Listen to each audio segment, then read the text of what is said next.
Salut, moi c'est Marie-Claude Tremblay. Je suis enseignante en art de la scène et en adaptation scolaire. Je suis à l'École secondaire des Chutes depuis 16 ans maintenant. J'ai commencé très jeune. Alors, et c'est une école que j'adore et je ne changerai pas d'école pour tout l'or du monde. Non? Non. T'as-tu enseigné à d'autres écoles? Oui, j'ai enseigné au primaire, puis après ça, j'ai enseigné à Jean Dolbeau aussi. Puis, je suis ici donc depuis 16 ans, puis j'adore cette école-là. Qu'est-ce qui te passionne dans ton travail? Dans mon travail, bien, c'est la relation que j'ai avec les jeunes. J'apprends autant que je peux leur apprendre. Ils me gardent jeune, ils me gardent alerte, ils me gardent rapide d'esprit. J'adore. Puis j'adore le premier cycle aussi. Secondaire 1, 2, sont vraiment... tout est à découvrir. Ils sont en train de se bâtir. Ouais, ils sont en train de se bâtir, ils sont en train d'essayer toutes sortes d'affaires. Ils sont curieux encore. Ils rient encore de nos blagues, ils nous croient. Ils embarquent encore dans nos bateaux. Puis il faut les suivre. C'est ça qui me passionne. Oui.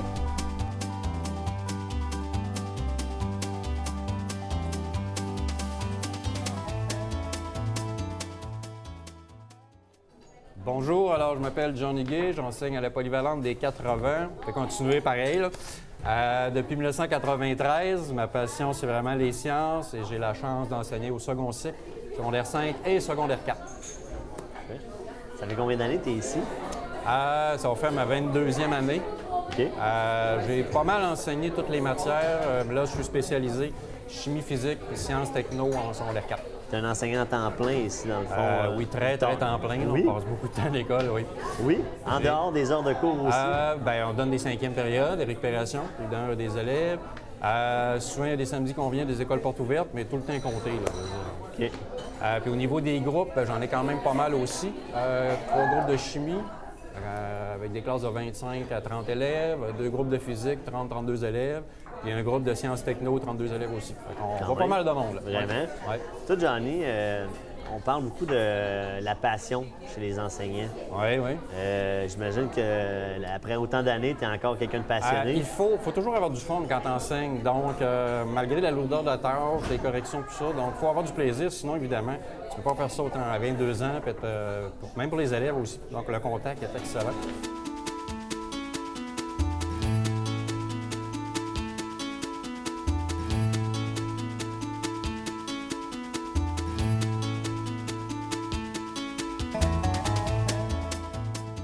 Je m'appelle Karen Beaulieu. J'enseigne en cheminement particulier continu. Ça fait 6 ans que j'enseigne dans ce genre de classe-là. C'est une classe d'adaptation scolaire. Puis ça fait une quinzaine d'années que j'enseigne. Oui? Oui. Ici? J'ai enseigné à Montréal un petit peu, là, 4-5 ans. J'ai enseigné à la Polyvalente de Normandin, mais je suis ici, ça fait une dizaine d'années. OK.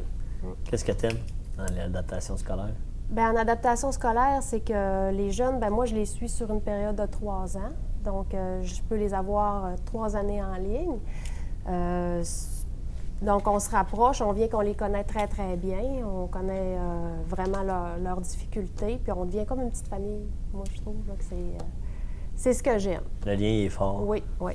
Puis c'est des plus petites classes. Là, présentement, j'ai 16 élèves. Mais on est proche parce que moi, j'enseigne maths, français, je fais toutes les matières, ou presque, donc je suis toujours avec eux autres. Ça te demande d'être polyvalente? Oui, on peut dire, parce que c'est ça, j'enseigne, ça peut être des élèves en français qui sont en 2e année, d'autres en 4e, d'autres en 6e année niveau primaire. Donc, ça demande de jouer dans le programme là, beaucoup, puis de s'adapter aux élèves.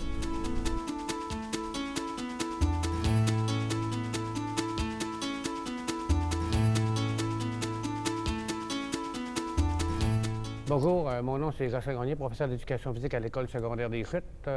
En premier lieu, je vais vous parler de mon parcours. Moi, je suis en éducation physique. Contrairement à plusieurs, c'est par pur hasard, c'est pas un choix personnel, c'est la vie m'a emmené là. Quand j'étais jeune, j'étais pas un adepte de sport. J'étais même, je le complais à dire à mes élèves, j'étais même un mauvais sportif. J'ai le problème de vue, donc je vois d'un œil à la fois, donc attraper des balles, je les avais d'en face. J'étais malhabile. Je n'étais pas nécessairement un coureur vite, donc à l'école, on testait les coureurs vite. Donc, sprint, saut en longueur, saut en hauteur, j'étais vraiment pas bon. C'est plate à dire. Moi, je voulais faire une carrière militaire. Donc, je me suis rentré dans les Forces armées canadiennes, en génie militaire.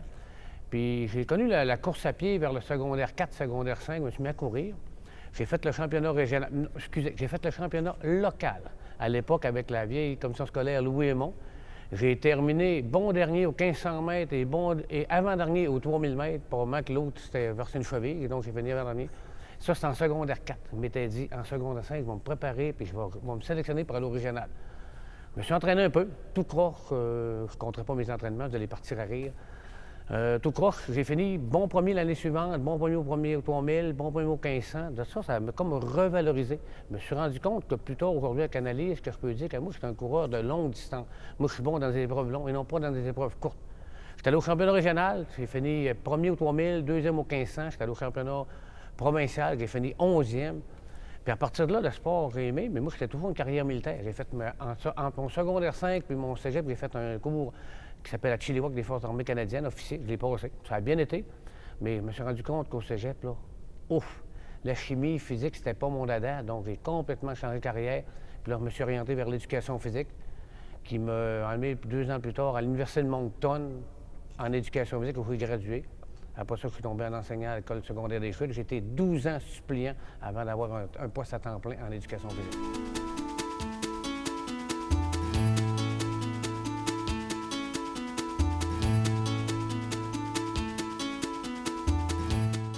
Et on est le matin, présentement. On va avoir la chance d'accueillir tes élèves en ta présence. Oui. Comment ça se passe? Les élèves arrivent et puis après ça, la cloche sonne et... Oui. Moi, comme je suis en français, j'ai établi quelque chose. En première secondaire, on a toujours un 5 minutes de lecture. Question de les calmer. De les calmer. Ils ne sont pas nécessairement énervés, là, mais de les calmer en arrivant. En deuxième secondaire, c'est un 5 minutes d'écriture pour leur permettre, comme il y a un examen du ministère, de travailler l'écriture tranquillement dès le départ, dès le début d'année. Moi, j'ai un petit quelque chose que je fais, une collègue et moi, là, des chutes on faisait, puis j'ai continué à le faire, c'est que je demande les humeurs à mes élèves. Donc, les élèves ont un choix à tour de rôle de me donner un chiffre sur 10 qui détermine leur humeur, un mot ou un geste qui détermine leur humeur. Ça peut être juste un point levé comme ça. Puis ça me permet d'avoir le pouls de mes élèves. Puis ça leur permet aussi, selon moi, de dire au moins quelque chose dans leur cours, d'avoir la parole une fois, de dire comment ils se sentent. Donc, que ce soit le matin ou l'après-midi, moi, j'appelle ça les humeurs. Donc, je commence en disant « Bonjour, comment ça va? » Les humeurs. Là, les élèves, un après l'autre, ça prend... Si j'ai 28 élèves, ça prend 28 secondes. Ils sont habitués. Puis après ça, moi, je le dis. Donc, ça me permet aussi de voir si un élève va pas bien pour X raison, puis qu'il me dit 0.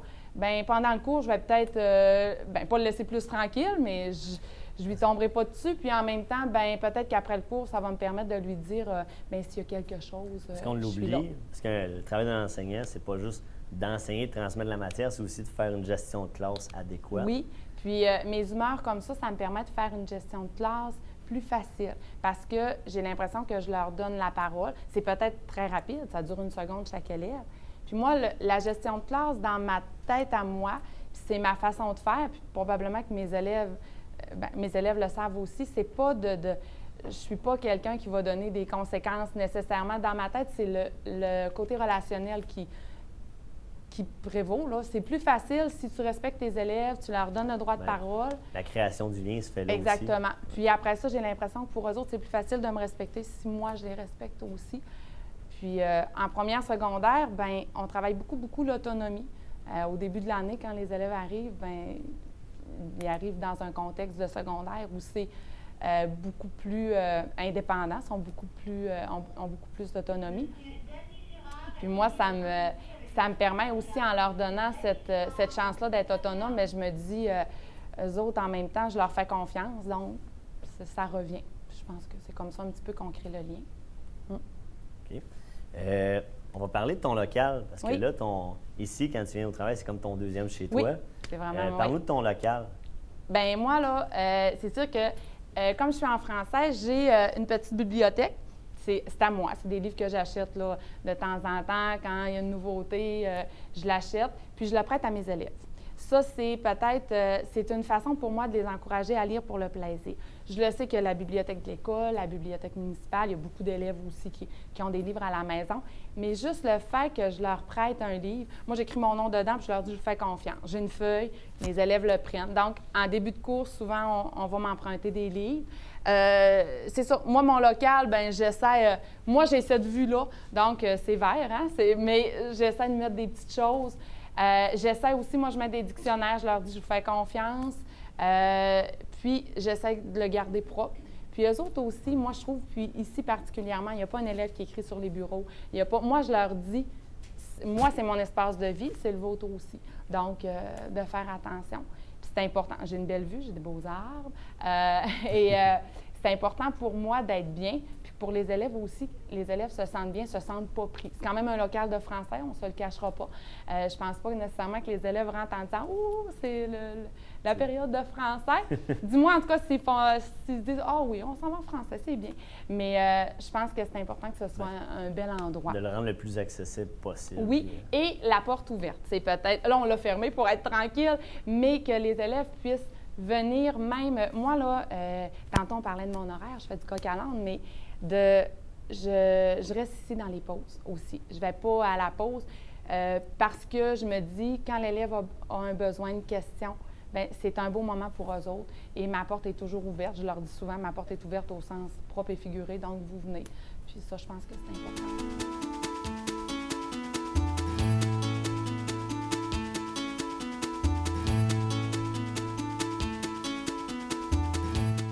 Moi, je m'appelle Marie Bergeron, je suis enseignante de français en première secondaire et en cinquième secondaire.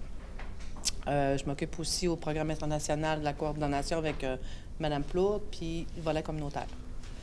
Moi, ce que j'aime dans une école, bien, c'est évidemment que c'est travailler avec les jeunes, parce que si on n'aime pas les jeunes, bien, on sort de l'école. Les jeunes sont motivants, sont généralement de bonne humeur, puis sont généralement motivés aussi. Puis souvent, on entend parler des jeunes comme, ben, ils sont pas drôles, puis ils sont ci, puis ils sont ça, mais je pense que c'est pas vrai. Parce qu'à les côtoyer, il arrive toutes sortes de situations, toutes sortes de choses, mais on se rend compte qu'ils sont vraiment fins, puis c'est très agréable de travailler avec eux. Ils sont débrouillards, puis ils veulent. Puis mettons, concrètement, tu enseignes le français. Comment tu fais pour rendre ça dynamique et intéressant? Ça, il faut demander ça aux élèves. C'est aux élèves qu'il faut le demander. Oui, c'est sûr. Alors, moi, je suis une personne dynamique comme mes élèves. Ah. Donc, je crois que dans un cours de français, c'est sûr que la matière, ça peut en bloquer quelques-uns. Mais en étant dynamique en avant, en essayant de transmettre ma passion pour le français, puis en écoutant mes élèves aussi, parce qu'ils ont des choses à dire, ces enfants-là. Donc, l'interaction se fait au cours de l'année. Donc, j'espère qu'à la fin de chacune de mes années, j'ai réussi à faire aimer le français. Puis toi, dans le cadre de ton enseignement? Dans le cadre de mon enseignement, moi, j'aime ça avoir beaucoup de plaisir. Des fois, on en a, des fois, on en a moins. Du français, les élèves en font depuis la première année au primaire. Fait que c'est sûr que c'est pas nouveau. Puis c'est toujours un défi. Puis c'est beaucoup aussi selon le groupe d'élèves qu'on a, parce qu'il y a des groupes d'élèves où quand la chimie est très belle entre eux autres, bien, ça rend le cours plus intéressant. Puis ça va aussi avec leur motivation, les succès qu'ils peuvent avoir, puis les buts aussi qui se sont fixés. Quand ils veulent réussir, c'est toujours plus facile. Puis quand ils travaillent pour avoir les notes qu'ils ont, bien, c'est aussi autre chose.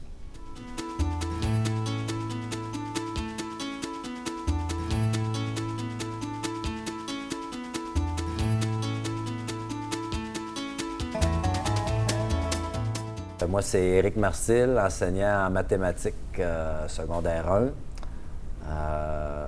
J'ai étudié à l'Université du Québec à Chicoutimi. Puis après ça, j'ai commencé l'enseignement en alternant d'une école à l'autre au début, dans les premières années. Je me suis même expatrié à l'extérieur à Mascouche. Puis je suis revenu au Lac-Saint-Jean, ça fait 10 ans maintenant. Puis ça fait ma 7e année consécutive à l'École des chats. Parfait. Et puis tu enseignes les mathématiques à des groupes réguliers, des groupes particuliers, t'enseignes à qui? Oui, moi, c'est la clientèle, c'est au régulier. J'enseigne à 3 groupes de secondaire. OK. Parfait. C'est quoi ta journée typique? Tu arrives à l'école, est-ce que tu viens juste enseigner ici les cours ou tu t'impliques aussi ailleurs? C'est quoi ta journée typique, dans le fond? OK. Bien, les journées typiques, je dirais, c'est vraiment variable là, d'une journée à l'autre. Ça dépend des moments de l'année. Ça dépend où on est rendu, peut-être dans la matière ou dans les évaluations ou qu'est-ce qui se passe quand la rentrée scolaire, la fin d'année, c'est des temps particuliers aussi. Mais je dirais que souvent, il va y avoir beaucoup de temps de planification. Donc, c'est sûr que la planification, l'objectif, c'est toujours de rendre les cours les plus intéressants possibles, à faire accrocher les jeunes pour que... Moi, j'ai tout à le goût que mes jeunes arrivent puis que ça leur tente de venir dans mon cours puis qu'ils trouvent que ça passe vite puis que l'objectif, c'est toujours d'apprendre. Fait que je veux qu'ils quittent, qu'ils aient appris quelque chose. Fait que je mets beaucoup de temps pour la planification. Après ça... c'est un peu l'envers du décor que les élèves ne voient pas non plus, tout le volet de l'enseignement que les élèves ne voient pas. Exactement. C'est sûr que j'arrive, moi, puis je suis prêt. Les autres, ils ne savent pas combien de temps que ça a pris se préparer. Puis je dirais même, c'est ma 7e année consécutive juste en secondaire 1, ce qui est assez rare. On appelle ça une tâche pure. Fait que même malgré 7 ans, il n'y a jamais un cours que je repasse qui est identique à l'autre. Je replanifie toujours mes affaires. Je veux tout le temps améliorer à chaque année. Puis j'en avais encore un exemple là, ce matin. Il y a un examen que j'avais déjà donné, mais il manquait un petit bout que je trouvais que c'était pas correct. Je me suis pris une note, puis il est déjà modifié pour l'année prochaine. Fait que j'essaie de me maintenir comme ça. Là, on est dans une classe de mathématiques ici, mais je vois qu'il y a des magazines de hockey, des bandes dessinées. Il faut que tu m'expliques pourquoi. Là. OK. C'est tous les matins, ils ont instauré depuis quand même plusieurs années là, 20 minutes de lecture pour promouvoir la lecture, pour donner le goût aux jeunes de lire. Puis c'est sûr que la lecture, c'est super important dans tous les cours. Mais en mathématiques, c'est important pour les problèmes écrits, pour comprendre, être capable de se débrouiller après ça. De décortiquer le problème. Oui, puis l'autodidacte aussi, être capable d'apprendre par soi-même. Des fois, si on ne comprend pas en classe, on a pris des notes, un cahier de notes, mais quelqu'un qui lit bien se débrouille mieux, c'est sûr. Fait que l'idéal, c'est qu'eux autres même apportent leur lecture dans le sujet qui les intéresse. Ça, c'est le numéro 1. Sinon, moi, j'ai des livres pour s'ils ont oublié leur livre ou s'ils n'en ont pas, ou des fois, ils n'ont pas d'intérêt. Fait que j'essaie avec les BD. Tes intérêts, les BD puis le hockey. C'est tes bandes dessinées qu'on voit aussi. Oui, c'est ma collection personnelle. Puis, tous les matins, il y en a tout le temps quelques-unes qui partent. Là, je pense qu'il va avoir été bon pour faire le tour de toute la collection. Puis si, mettons, on revient au programme de mathématiques en tant que tel, comment tu fais pour intéresser les jeunes aux mathématiques? Parce que c'est une des matières primaires, dans le fond, mais c'est pas nécessairement la matière préférée de tous les élèves. Oui, moi, c'est sûr, j'ai mon opinion différente un peu de la tienne par rapport à ça. Je pense qu'à la base, ils aiment ça, les maths. Okay. C'est de quoi qui est quand même assez concret, puis ils sont capables de saisir c'est quoi les mathématiques. Fait que mon objectif pour rendre ça le plus intéressant, c'est toujours de partir de quoi, qu'est-ce qu'ils savent. Puis une fois que je me suis... j'ai trouvé qu'est-ce qu'ils connaissent, là, je repars de leur connaissance avec eux autres parce qu'ils se sentent à l'aise, ils se sentent dans un terrain connu. Puis là, après ça, on va aller bâtir des nouveaux savoirs, des nouvelles connaissances. On ajoute une brique, une après l'autre. Tout le temps. Puis il faut toujours... Quand les jeunes comprennent qu'est-ce qu'ils font, ils sont tout le temps plus intéressés, c'est sûr. C'est vrai, par exemple, avec les mathématiques, il y a toujours du sens aux apprentissages. Là. C'est facile de donner du sens aux apprentissages. Oui, avec des exemples, avec bien des situations de la vie courante. Puis c'est ça. Si tu réussis à les accrocher par rapport à qui sentent, qui comprennent, bien déjà là, la motivation va être plus grande. C'est gagnant. Là.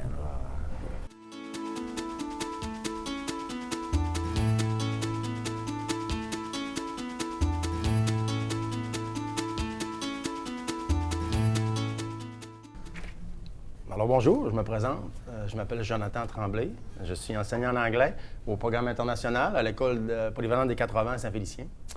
Ça fait 15 ans que j'enseigne. Je me suis promené dans plusieurs écoles, mais ça fait 7 ans maintenant que je suis établi ici à Saint-Félicien. Puis c'est une superbe école, puis c'est un super programme. Puis j'ai des super élèves.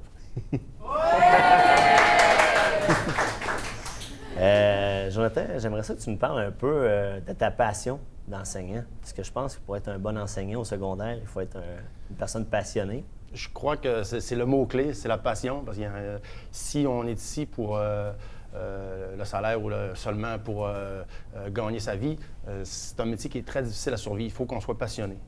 Il y a des gens qui sont professionnels. On est professionnel aussi, mais il faut être passionné. C'est notre clientèle. On travaille avec des humains. Et puis, moi, je reste jeune. Le fait de travailler en enseignement, là, je suis encore jeune malgré tout, là, mais je pense que je demeure jeune de côtoyer des gens aussi vivants que ça.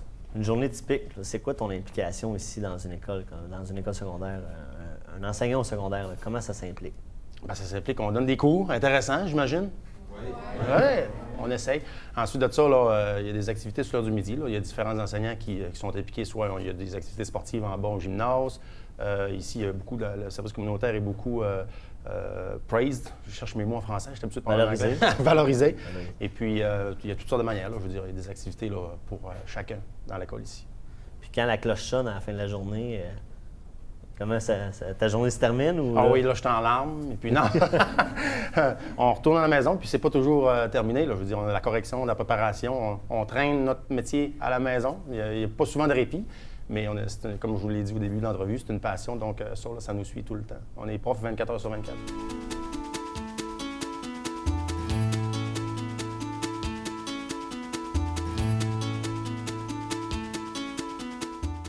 Alors, je me présente, Denis Perron. Je suis enseignant en ébénisterie à l'école Le Tournant à Dolbeau-Mistassini. Depuis combien d'années? Ça fait maintenant 5 ans que j'enseigne ici le programme d'ébénisterie.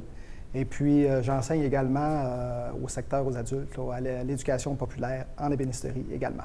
OK. C'est quoi qui t'a emmené à choisir ce programme-là, à choisir cette école-là? En fait, c'est un peu un hasard. J'ai une formation d'ébéniste. Je suis artisan ébéniste de formation. Et puis, j'ai été amené à faire un remplacement, tout simplement, ici. Puis, de fil en aiguille, on a instauré le programme d'école Le Tournant là, en ébénisterie. Donc, c'est un peu ça là, qui m'a amené à enseigner ici. Je n'étais pas destiné au départ au monde de l'enseignement. C'était vraiment par rapport à l'ébénisterie comme telle.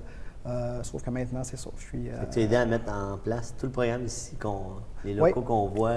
En fait, les locaux étaient déjà ici. Il y avait déjà un programme qui existait, mais ce qu'on appelle maintenant le programme Le Tournant à votre service, où les élèves viennent faire des projets. Donc, j'ai participé à l'instauration de ce projet-là. De le rendre accessible aux jeunes. Exactement, oui. Mm-hmm. Qu'est-ce que tu aimes en étant enseignant comme ça à des élèves du secondaire ici du Tournant? Ce que j'aime, en fait, c'est le partage qu'on a avec les jeunes ici à l'école de Tournant. Les jeunes, souvent, ont des difficultés quelconques. C'est un défi quotidien d'enseigner au secteur secondaire, particulièrement ici à l'école de Tournant. Mais c'est un très beau défi, puis c'est quelque chose qu'on vit donc, au quotidien. Ça permet, j'imagine, de se renouveler chaque jour. C'est ça, exactement. Les journées ne se ressemblent pas. En fait, on a toujours des nouveaux projets, les jeunes sont allumés, les jeunes sont intéressés à venir travailler à l'atelier, donc c'est vraiment motivant pour un enseignant.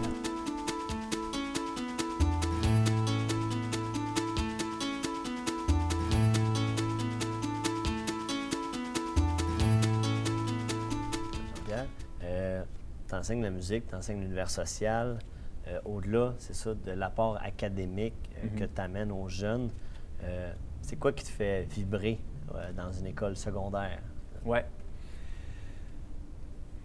C'est drôle parce que je l'expliquais justement à mes élèves cette semaine, parce qu'on parle toujours, bon, ben, tu vas faire quoi dans la vie, puis tu t'orientes vers quoi, puis je leur disais, il faut que tu choisisses quelque chose, quand tu choisis un métier, qui va te plaire, puis qui va te faire vibrer justement, parce que quand tu te lèves à chaque matin pour faire le même travail, il faut que tu aimes ça, puis pas mal, hein?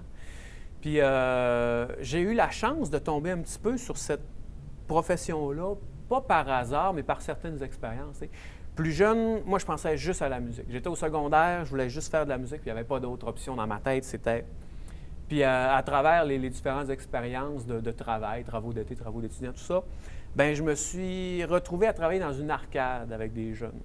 Je surveillais le comptoir, puis je vendais les jetons, puis tout ça. Puis c'est là que j'ai découvert que souvent, ceux qu'on voyait d'un œil, je dirais pas ni méprisant, ni négatif, là, mais tu sais, des fois, on dit, ben, les ados, là, tu sais, ils sont comme ci, ils sont comme ça. Puis à se rapprocher d'eux, à les connaître autrement, même si j'avais pas nécessairement un grand écart avec ces jeunes-là, mais je me rendais compte que finalement, il y avait un contact intéressant à avoir là, puis il y avait quelque chose à apporter aux plus jeunes aussi. Puis c'est pas nécessairement tout le temps leur dire « fais ci, fais ça ». Il y avait quelque chose dans la façon de se comporter, dans la façon de discuter avec eux autres qui leur amenait quelque chose, puis qui m'apportait quelque chose à moi aussi. Puis c'est cette expérience-là de travail dans une arcade qui m'a amené à réfléchir au fait, j'aime la musique, j'aime les sciences, j'aime les humanités. Bien, mes parents sont enseignants. J'avais un background qui était là aussi, qui était flottant, puis naturellement, je suis allé vers ça.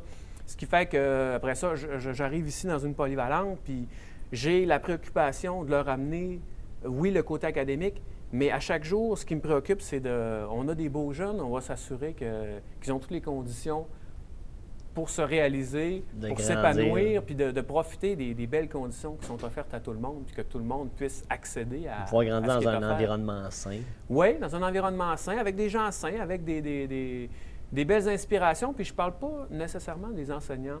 On a des beaux jeunes, puis on veut tendre vers ça, puis il y en a d'autres qui ont besoin de plus d'aide, puis on veut les amener à aller vers ce qu'on trouve bien, ce qu'on trouve correct, puis s'identifier à des valeurs qui sont communes dans notre société aussi, là.